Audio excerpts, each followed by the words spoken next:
Yes, bana, leo siku kwenye Kombolela mambo ni ya moto sana. Taia ameamua kusema ukweli nini kilichomkuta. Ni baada ya kuona mikoba ya ushirikina kwa binti Msumi. Lakini anachokifanya binti Msumi kwa Mwamini ni jambo baya sana, huku damu kubwa Mwadawa ni kama analivizia penzi la Mr. Chang. Sasa pale tulipoishia katika episode iliyopita ndipo tunapoanzia leo. Twende nyumbani kwa kina Kobisi. Huyu hapa amekaa pamoja na shangazi yake Mwadawa pamoja na Tukae. Wamekaa hapa nje sasa. Shangazi anauliza, huyu bwana akasema kuna kikao tunachokaa. Hicho kikao tunakalia wapi? Lakini Mwadawa anadakia juu tu na kusema, hicho kikao shangazi, kwani kinakuhusu? Lakini shangazi anamwambia, hebu koma wewe, mwana kukosa bahati. Bwana Mwadawa anakaa kimya pamoja na mdomo wake wote, lakini shangazi ni wa moto sana. Tuachane na huko sasa. Twende huko nyumbani kwa Dachina. Huyu hapa mke wa Kobisi. Wamekaa bana wanasikilizia.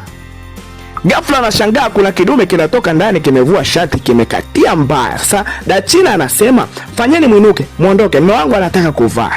Watu wanashangaa, lakini Dachina anambia hamnielewi au hamnisikii. Bwana hawaamini wenyewe walichokutana nacho. Turudi sasa huku kwa binti Msumi. Huyu hapa yuko ndani kwake. Huyu hapa yuko na Tabu. Mwamini huyu hapa bana wamekaa. Lakini Mwamini anaonekana kama amezimia. Huku Tabu analia tu, mama unaniua, mama unaniua. Ni kama binti Msumi anaamua kumbezesha Mwamini mikoba yote ya uchawi. Je, Mwamini ataweza huu mziki au atashindwa? Tutajua hapo baadaye. Turudi sasa huku nyumbani kwa Chiku. Huyo hapa Taia amekaa, amevaa miwani bwana, siku hizi haoni kabisa. Hamadi huyo hapa, Chiku huyo hapa. Sasa Taia anasema, niliona mikoba ya kichawi uvunguni huko chumbani kwa babu. Chiku haamini, anasema unasemaje Taia?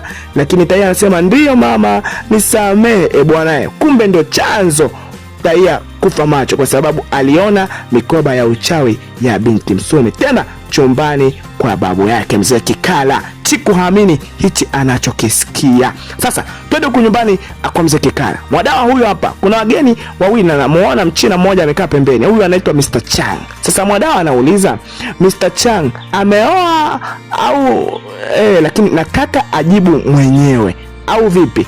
Bwana watu wanasema amepania, siwa mwenyewe anasema amepania. Hawaamini kabisa hichi anachokisema damu kubwa. Sasa turudi huku kwa Hamadi, Taia pamoja na Chiku. Wakiwa bwana kwenye gari, Taia amekaa nyuma, Chiku na Hamadi wamekaa mbele. Wanashangaa Taia anapiga kelele lakini haoni chochote. Hasa Chiku anasema, Hamadi muangalie mwanangu, lakini Hamadi anamtuliza dada yake. Dada hebu tulia kwanza tujue ni nini kinachotokea. Bwana full episode hii hapa.